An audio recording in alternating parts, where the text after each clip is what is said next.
Welcome to the Strategy Skills Podcast. I'm your host, Chris Safarova, and our podcast sponsor today is strategytraining.com, and we have a gift for you. It is a one-page download. It's called The Overall Approach Used in Well-Managed Strategy Studies, and you can get it at firmsconsulting.com/overall approach. And we have another gift for you as well. If you're currently updating your resume, and it's generally a good idea to have your resume updated at any level, you can get a great example of a resume to compare your resume to. And you can get it at firmsconsulting.com/resume PDF. And today we have with us Michael J. Lopez, who is a former EY and KPMG Managing Director and a leading voice in change, including a LinkedIn top voice, which is very rare, very hard to do. Michael, welcome. Thank you for having me. It's wonderful to be here. So you've had an impressive career so far, including time at EY and KPMG.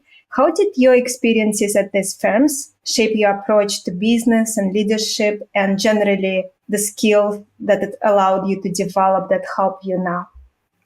Yeah. Well, again, so both great places, and I can't say enough about how much I enjoyed my time there. Great colleagues, great leaders, great experiences. I think in two ways, it really was an important experience. One, I think I really learned the skills of how to consult and advise at a strategic level across a number of different leaders in the organization. The second thing I would say is that it helped me really understand how I want to lead and deliver work. And it's one of the reasons I started my own company, was to be able to kind of take a different approach in terms of being more hands-on with my clients. One of the things about the Big Four is certainly the projects are big, the clients are big, the stakes are high, and those are wonderful experiences to be a part of. I really like to get in with leadership teams and to kind of get in and get integrated with companies. And so it was a way for me to really define who I am as a consultant. And those were great experiences, very formative, and things that I would certainly look back with a lot of gratitude and thanks that I was able to do that. For someone who is currently at one of the consulting firms, specifically Big Four, and they are either just about to be promoted to partner or just were promoted to partner, what would be your advice for them? How can they succeed? Yeah, well, I think it's important to understand certainly the environment and the business model. Those positions are highly sought after, they're highly competitive, and they come with it all of the demands of being a senior leader in a firm like that. And so certainly understanding what's required in terms of time and effort and attention. This is not a 9-to-5 job. And so even though the pandemic and our hybrid working life, I think in many ways has made the strategy partner role a little bit less demanding because we can do more from home, it's still a very high impact, sort of high demand job. I think it's important to be honest with yourself about that. The other thing I would say is that it's important to understand the role you play in shaping the lives of young consultants. I just can't say enough about many of the partners that helped me grow early in my career. And so I think because the consulting world is so demanding at times, you play a central role in helping young consultants both learn skills, but identify if this is the right role and the right world for them, because there's a business model and that business model has certain requirements, and so I think it's important to understand the leadership role you play and kind of the working experience. I think the last thing I would say is that as a partner, things have changed in some ways. The pandemic and the new way of working has really put different demands. I think it's not just about selling work. It's about delivering work, and that's always been a requirement, but that's changed now, managing a hybrid workforce across multiple time zones, often multiple clients. And so I think, as strategy partners in Big Four and elsewhere, your skills need to adapt and you need to keep growing. It's not just about, hitting your sales goals. It's about balancing high quality delivery, sales, work experience, growth of the firm, brand reputation. All of those things continue to be super important. Do you have advice on managing your team when a lot of that work is happening virtually? That is something I often hear from people in the community, that they're struggling with it. Yeah, look, I mean, I just wrote an article the other day about sort of the hybrid working world and some of the calls back to the office. My wife actually still works at EY, so I do hear a lot of what they're going through. I think it's a balance. Certainly in a virtual world, it requires us to be more attentive, more time on the screen, the things that we can do when we're in a team room together and we're working side by side and we can have those conversations or go to dinner.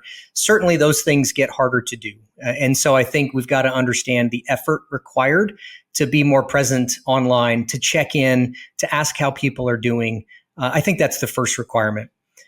The second thing I would say is that, collaboration takes on a different form. And so understanding digital tools is certainly part of it.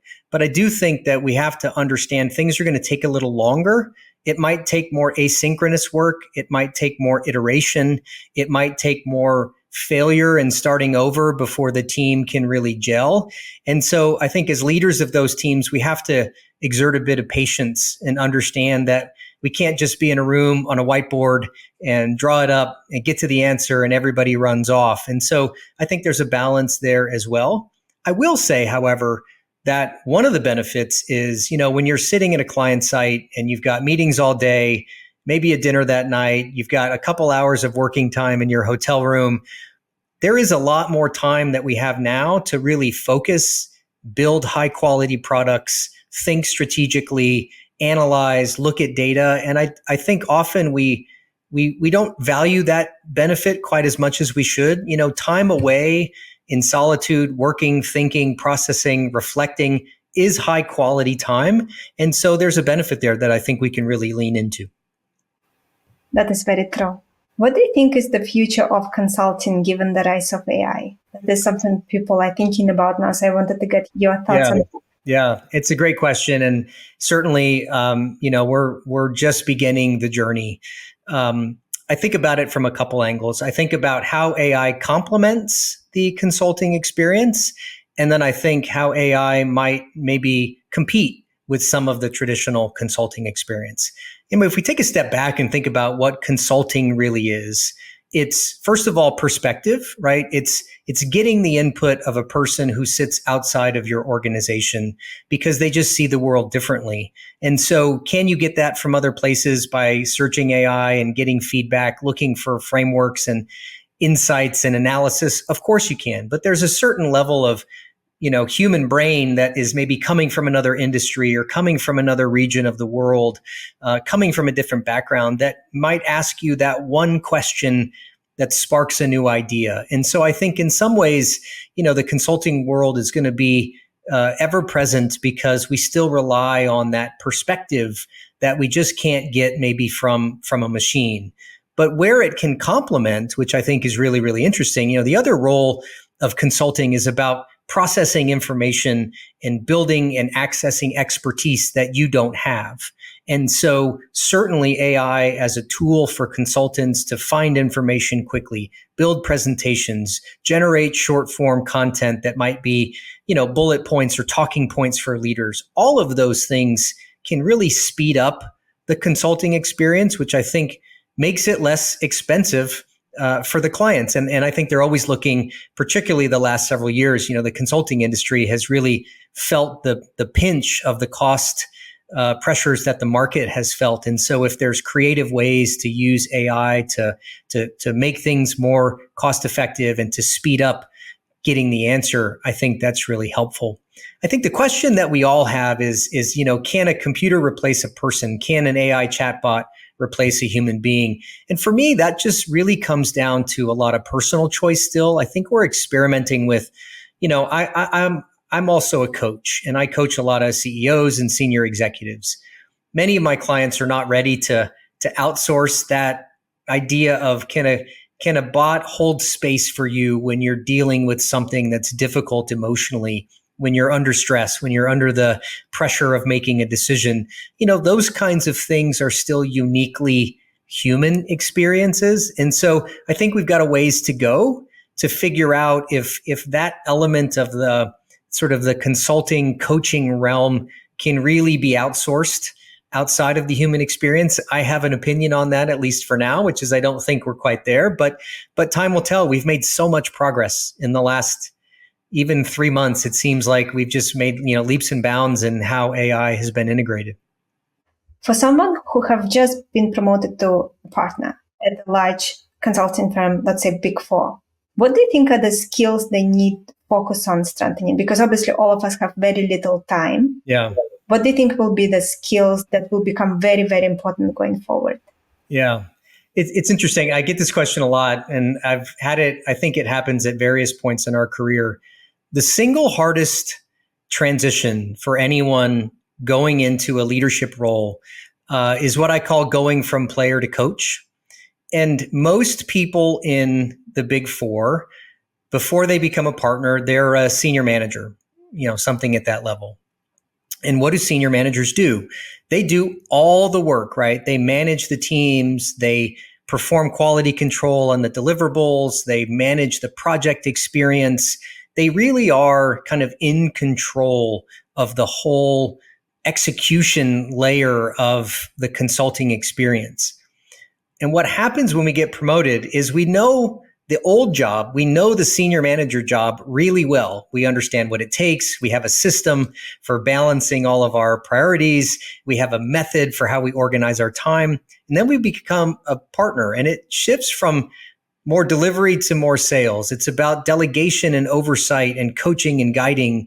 It's not about doing, it's about leading and shaping and building. And that can be a difficult transition for a lot of people because it's stepping outside a comfort zone where my identity has really been, I got promoted because I was good at doing the work.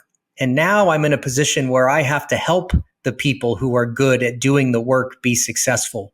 So I think it's about understanding, first of all, how to let go of some of the skills that you had before in terms of the more project-oriented things. It's about understanding how to tap into teams and people. It's about understanding how to motivate and guide and support the senior managers that you used to be. It's also understanding how to sell and what sales means, particularly in this new world. And I think lastly, I would say it's about understanding how to navigate the organization. When you're in a Big Four consulting firm, you don't just have your day job of supporting clients and doing client oversight. It's also about working across service lines and functional teams and market teams and regional teams and those sorts of things. And that's, of course, a very big responsibility. So I would say having that skill set and understanding how to divide your time is really, really critical. Most partners get a coach, a transition coach, somebody to help them make that move. And that's certainly something I would suggest people really lean into. What was the most enjoyable part and the hardest part for you when you were at the leadership role within those firms? Well, I can tell you the hardest part is, and I just referenced it a little bit, is, I really like to do the work. I consider myself a practitioner, certainly as a coach and as a leader of teams. It's important for me to be on the ground with clients, with teams. And I think one of the challenges that a lot of senior leaders in strategy and Big Four consulting firms face is, the economic model and some of the metric pressures of being able to meet your sales targets while, giving oversight to high quality delivery. I always struggled with that because I felt like I couldn't dedicate the time to really coaching, guiding, and leading the teams that I was a part of because of those other pressures. And so I think that can be a lot for folks, right? This kind of do-it-all experience of managing all of that. I think for me, it was always very difficult. The most enjoyable part is really the answer to that question I just gave, which is, being with teams, leading young consultants, being in with my clients, working on the hard stuff, really, really understanding what makes a client either individually or as a group tick, solving their hardest problems. We did a good friend of mine. I did this very small job at Clorox. They won't care that I say this because I've said it a number of times years ago. It was very small by consulting standards, very, very small. They had a decision-making problem, which was they were a very consensus-driven organization. And so decision-making was very slow. Anytime they had a new initiative, everyone got to weigh in. And so what happened was they couldn't make progress because by the time you asked 50 people what they thought, it's sort of like a horse by a group consensus is a camel, right? It just didn't really work well. And so we had to rebuild that muscle for them. And to this day, some of the highest impact work that I think I've ever done. And what was challenging was there was a lot of pressure to be pulled away from that job because it just, again, it didn't hit all the metrics of financial success. But for me, it was the epitome of why we exist, right? Which is shaping behavior, changing perspective, breaking down cultural tendencies that hold organizations back. And so that's ultimately why I started my own firm, was because I wanted to be able to do that and do it in a way that allowed me the economics and our clients to be successful. So, nothing beats having an impact with your team and with clients. That is very, very true. So another area where people often struggle is navigating politics. And I know a number of partners who got managed out after stellar careers, and they were incredibly competent, had tremendous relationships with important clients, and it was still not enough for them to stay.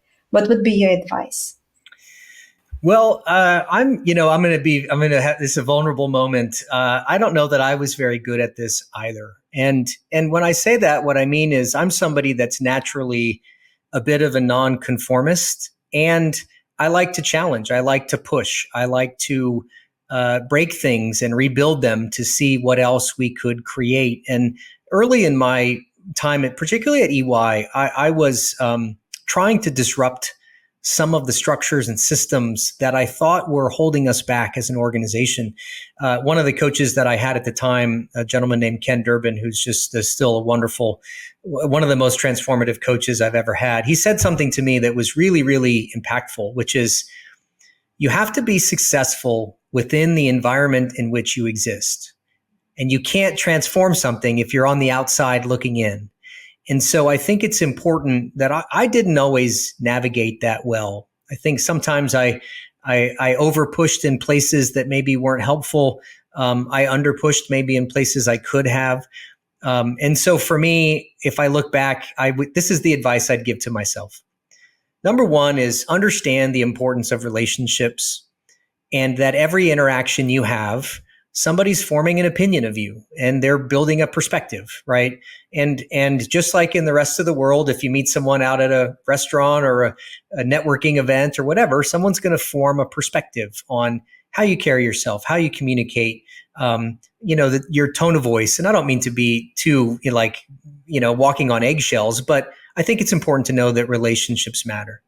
I think the second thing that I would say with that, which is investing in relationships matter, which is you won't always know when an interaction is going to pay off.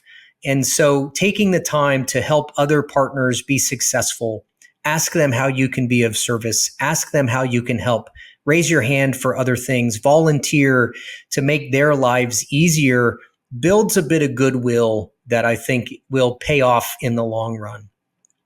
I think the last thing I would say is know when to stop, right? Which is if there's something that's maybe not working for you, over pushing is one of the things I used to say, and I think this was true in some other companies I worked at, which is fairly or unfairly, sometimes your reputation follows you forever, even if it's something that you did only once. And so it's important to understand, is pushing in this direction serving me, or is it maybe ultimately working against me? And that's where having a guide or a mentor or a coach, somebody who's outside of your service line, outside of your region, can be really helpful, right? To just ask the questions, hey, should I keep pushing this, or should I stop, or how would you recommend I handle this? And so that's the third thing I would say. The last thing I would say is understand that change is possible. And, the consulting industry with the pandemic certainly experienced a lot of change. And I think maybe now more than ever, they're open to the idea that, hey, we've got other ways to work, and maybe we can embrace those ideas and start to think differently about what might be possible. So be patient, because change is possible. The last question I have for you on your time with large consulting firms before we transition to your current business and the recent book you wrote is, as you know, as a new partner or as a senior partner, you have responsibilities when it comes to sales. And that is on your shoulders, keeps you up at night if it's not going well. For our listeners who currently maybe not doing very well in that area, what would be your advice? Well, I have a lot of friends that are still across many companies, not just EY and KPMG, folks that have left and gone to other places. And I do think it's important to acknowledge that, the market's been tough. It's been tough for everybody. And so you're not alone.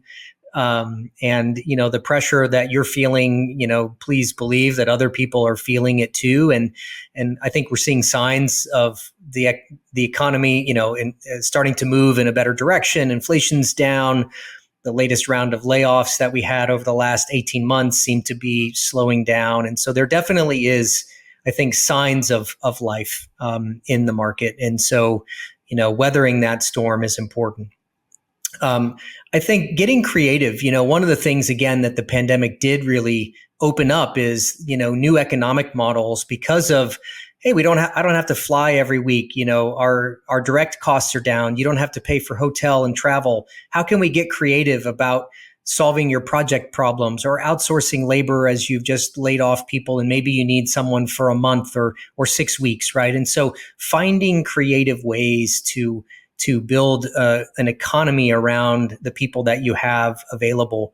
The third thing I would say is, and it's tough because maybe investments are down across the board, but what can you do with the excess capacity that is currently available in the staff, right? New services, new offerings, new outreach to client, new campaigns around what you do. So even if you're maybe on the bench for a while, there's still a capacity in there that you have to be able to think about new growth avenues and new ways to come up with other offerings to clients. It's a great time. The last thing I would say around that really is to ask clients, be really direct with them about, hey, I know this is a tough time. What do you need? How can we help you? What can you afford? Okay, you've only got $50,000. We could do X, Y, and Z. And you might just have to string together a bunch of nickels for a while until you make it work, right? And now, none of that removes the pressure of the bottom line, and I wouldn't say any of this and be dismissive of that. But everyone's feeling it, so finding ways to get creative can at least make you feel like you're making some progress, right? And selling smaller projects while things start to turn around. That is very true. So let's go to that moment when you decided to start your own firm. Can you take us to that moment? Yeah, well, I went from KPMG to a small firm called Profit, and a great place, great company. I decided I needed a different experience, and that's why I left the Big Four and went to Profit, smaller company, really good experiences. And what I realized was I had been searching for a style of work and an environment. As I mentioned, I'm a little bit of a nonconformist. I'd been working in the change management space for years. I saw that what we were doing wasn't really working. It wasn't changing behavior. It might be changing some things, but not the things that really mattered.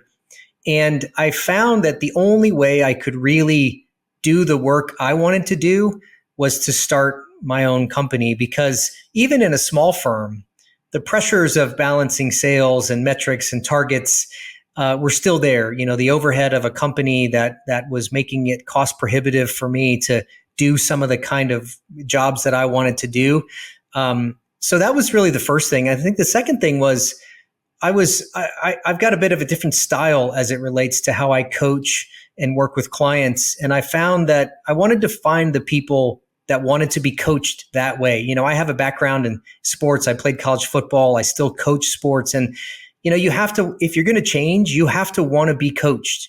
And I found a lot of times that I was maybe struggling for creative control with some of the clients I was serving because of the demographic I was in. And the best way for me to match my skills with the demand in the market was to be able to kind of take more control over the types of clients I was working with. And so it just became a natural no-brainer. And it's funny, I'll tell a little story. I was in an interview when I was going through this process with another company, and it shall remain nameless, doesn't matter. somebody I worked with at KPMG. He went to another company and he asked me, "Hey, Michael, how are you going to meet your sales goals and fill your pipeline and build your book of business?" And about halfway through the interview, I said, "Hey, I can't do this anymore. I'm not your guy. I need to go in a different direction." And for me, it was the most clear moment I've ever had that it wasn't if I start my own thing, it's how, and how do I make it successful? And that was just about a year ago, and it's been a great year. And I wish I had done it 10 years ago, but here we are. So for you, that moment occurred during an interview. Yeah, it did. I had been struggling with it. I had been kind of thinking about it, and it just became clear as day to me, and I've never looked back. Once you started your own firm, where did you immediately notice you have skill gaps that you needed to quickly skill up in those areas? Yeah. Well, I had gaps in two places. I think both for me and for the kind of work I wanted to do. When you work in a big firm, even though business development is still part of your remit, there's a lot of infrastructure available to you to kind of ride along with, right? There's market teams, there's regional teams, there's sector teams, there's client and account teams, and you can jump into those structures and start to build your network, piggyback off of another client sale, and meet your numbers by attaching yourself to maybe, big hitters in the firm. When you're on your own, you're on your own. And so you've got to really start building a system of business development for yourself that I think works at a couple different speeds. One is your current relationships and how you harness those. And I've been pretty good at that. The second was how do you build what I call second degree relationships, referrals, clients of clients, former clients that you haven't spoken to in a long time. And then the third one is, I need to meet new people, and I need to meet as many new people as I can because I've got to fill the funnel of new relationships, and it's a numbers game. And truthfully, when I started, I hadn't done that before because I relied on the infrastructure of my former firms. So I had to level up there really quick. And that's been a great learning experience for me. And I think I'm getting pretty good at it, but it was definitely new. The other gap I had to fill was I no longer had the team around me that I used to use to deliver. So I now have a group of kind of collaborators, former consultants that I worked with in the past that are now independents as well. And we sort of, it's like a little kind of collective where we come together, we deliver work, we work on different projects. And that's been great because I can keep that community moving. But, I don't have a resource management lead to find me a senior manager anymore. I have to go do that on my own. And so building that community has been really, really helpful. Of course. Could you share with us some advice on how to grow on LinkedIn? Because I know you have been recognized as a top LinkedIn voice. That is something very difficult. Could you maybe share with our listeners who are interested in building their professional brand? Sure. Maybe even while they're working for a large organization. Maybe you could share with us how you were able to get that recognition and your advice on how can someone get more traction on LinkedIn. Yeah. The short answer on how to do it, it's about consistency and repetition. And certainly that was a big piece of my experience. About 2.5 years ago, one of the things that I had been frustrated with in the consulting world is the organizational change management discipline. I thought and continue to think that discipline has not delivered the results that we have been sort of advising or guiding or suggesting or needing. And so I decided to sort of break a hole right through the middle of traditional thinking around change management. And I think that was the first step. Was I had a message and I had a theme and I had a goal, and I kept coming back to that goal. And so it was identifiable. I wasn't talking about a million different things. I was talking about one thing over and over and over again. And so I started to really be a little bit of a nonconformist, challenge some of the conventional thinking. So that was my first step, I think. And I would advise people to pick a topic that you feel passionate about and that you're willing to be a little bit disruptive on, right? Have a different point of view and share it and be willing to do that. And I will say that comes with a little bit of anxiety. I was nervous about doing it, but over time, you sort of get better at it. The second thing I did was, and this is maybe unconventional now, but a lot of people do video, they do short clips. I had two kind of content formats that I did. I had a little icon based sort of format that if you look at my page, you'll see, which is a kind of Adam Grant style, maybe summary, conclusion, or theme, or bit of wisdom. But I would write 7, 8 paragraphs that complemented that narrative with a story, a personal story, an example from a client, and expand on it. And I was really surprised at how well the long form content actually did. And so I got some really great feedback about 6 months in. And people said, oh, when I see your posts, I really sit back and want to read it because I know that there's some goodness in there. So I was willing to kind of lean into that long form structure. And I was just very surprised.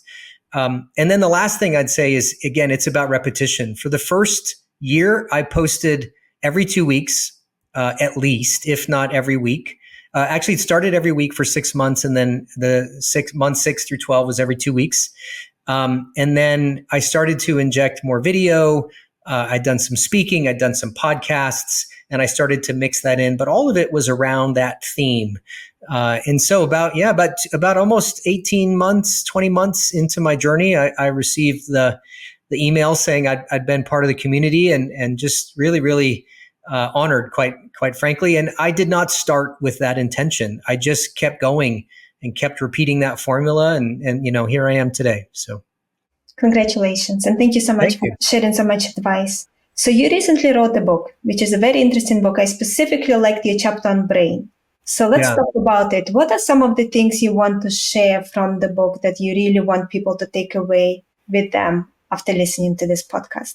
Yeah. Well, I thank you. And I am excited to bring it to everyone here, and it'll be available January 2025. We were just talking about that, kind of putting the finishing touches on it now. I think the first thing to think about, back to this idea of change, right? And what we do from a organizational perspective is, the first thing is change is a inherently personal experience, right? And the only person you can change is you. And one of the mistakes we've made in the organizational change management world is we apply these broad principles, right? We train everyone on a 30-minute new technology, or we send them a newsletter, or we write the case for change, or we send them to a town hall.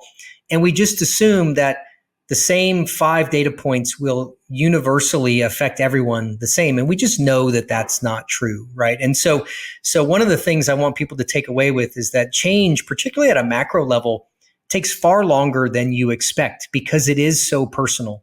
Each person arrives at the experience of change with a different history, a different family life, a different set of experiences, a different culture, a different language, all of these things that influence the way that we anticipate the world. And to your point about the brain, the first thing I would say, and we talk about this in the book, is, your brain is a prediction machine. And what that means, this is from the science that was done by Dr. Lisa Feldman Barrett. She's, the preeminent neuroscientist in the world, which is your brain is constantly guessing what's going to happen next. It's the source of our fears. It's the source of our anxieties. It's the source of our frustrations of, I'm guessing what my next experience is because my brain is anticipating how to regulate my heartbeat, my hormones, my blood flow, all of those things. And where we get into trouble as change practitioners is failing to understand the types of predictions that people are making. And in order to do that, I need to get into the individual, right? I need to really understand you as a person. So I would share that as a starting point, is that if you want to change someone, you've got to deal at the brain level first and understand what predictions is this person making, and how do I start to unwind this experience that, look, by the time we got it, I'm 51 years old, right? I've made a lot of predictions by the age of 51. I'm just not going to restart that overnight. It's going to take some time. That is very true. Tell us a little more about how the brain works, because some of the things you shared in that chapter about how the brain works are very, very interesting. Well, I think there's a couple things. I talk about 6 strategies that are really important, and they all sort of root back to sort of this idea of what our brain is doing at any given point. Maybe one of those big principles is our relationship to stress. So first of all, stress is a real thing, and we all experience stress in different ways. But the truth is, biologically, stress is actually an adaptive, sort of pro benefit to our bodies, right? Stress is required for growth. We learn under stress, bones grow under stress, muscles grow under stress. And yet, I think culturally and socially, we've really tried to kind of sell the easy button for change in a lot of ways. Look, I've done it with clients, right? Hey, we're going to put in a ERP system. This won't be hard at all. And we know that it is, right? We know it's tremendously complex. And so I think, understanding that our brain desires comfort, but it needs stress. And that's an important distinction in the change experience. I was on with a client of mine today. I say this to them all the time, right? The growth is in the struggle, right? You will not grow unless you experience discomfort. And getting comfortable with that experience is the first step. And you've got to trick your brain into understanding that the effort is the reward, not the outcome, right? So if you think about sports, right, I was going to teach you how to run faster. I would time you in a 100-meter dash, and then I'd say, okay, how do we build your leg strength? How do we look at your flexibility? How do we look at your start? And we would change the inputs to making you run faster. But in order to do that, I need to lift heavy weights. I need to, stretch beyond my comfort zone. And if you're not willing to do that, your performance will never improve. And so you've got to get the brain enjoying the effort of change more than the outcome of change, if that makes sense. And so it's a great study that was done about vision boards, right? I don't know if you have a vision board. I apologize if you do. For anyone who's listening, I'm about to ruin it for you. Vision boards actually reduce your motivation because vision boards are actually like states of being, right? I see the house I want. I see the car I want, the job I want. Those are nouns. And what happens is I get to experience a little bit of that dopamine hit by looking at that vision board and going, wow, my life's going to be so great when all of these things happen. And I actually become less motivated. So what I've got to trick my brain into doing is going, no, what are the inputs to those, right? What's the kind of effort I need to give in the pursuit of a job, or the effort I need to give in my health and fitness, or in my relationships? And when I make effort the reward, I change so much more rapidly because I'm not focusing on the outcome. I'm focusing on the input. So that's another example of just how to trick your brain into understanding what you want. And, our brains want dopamine, and the dopamine hit from effort is huge. You just have to get used to being in enough stress to withstand the effort that's required to actually change. When you work with clients and help them apply all the insights from the book, where do they get stuck most often? One of the big sticking points is time. So, when you learn as an adult, so when you're a child, particularly a young child, so I have a 5-month-old daughter, and she learns just by being in the world, right? She learns from sensory experience through what she's interacting with. Now, we all do that to some degree, but her brain is like on fire doing this, right? And that goes up until about age 12, slows down. And then between 12 and 25, you still continue to learn through what's called neurogenesis, right? Which is the formation of new sort of pathways in the brain. After age 25, you don't really create a lot of new, sort of neural pathways. What you have to do is repurpose the pathways that you have, which is why habits are so important, right? So an example, you brush your teeth with one of your hands, right? If I asked you to do it with the other hand, you would become intensely frustrated because your brain actually doesn't understand how to repeat the movement, and you'd have to think about it, right? You'd have to actually you don't think about brushing your teeth, you just do it, right? It just happens. Well, behaviors, whether they're relationship behaviors, work behaviors, leadership behaviors, they're the same way. And so when you want to break that, I need to actually bring your awareness to the habit that you have and then I need to teach you a new pattern, but then you need to repeat that pattern over and over and over again. And it always takes so much longer because, like brushing your teeth, it's just easier to go, hey, I want to go back to using my right hand because it's faster. And so time is always a challenge. It never happens as quickly as you want. It never happens as a group as quickly as you want. And that leads to the second big thing that most organizations and people struggle with is the comment we just had. They have a KPI somewhere that's about, I want to save $10 million, or I want to make another 50 because I just bought a new company, or capture my synergy targets, or whatever it is.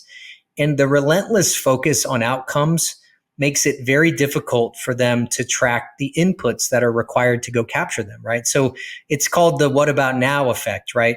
What about now? Did we make it now? Did we earn the money now? What about now? And so that time and outcome problem leads to an impatience that forces people to quit or redirect before they really need to.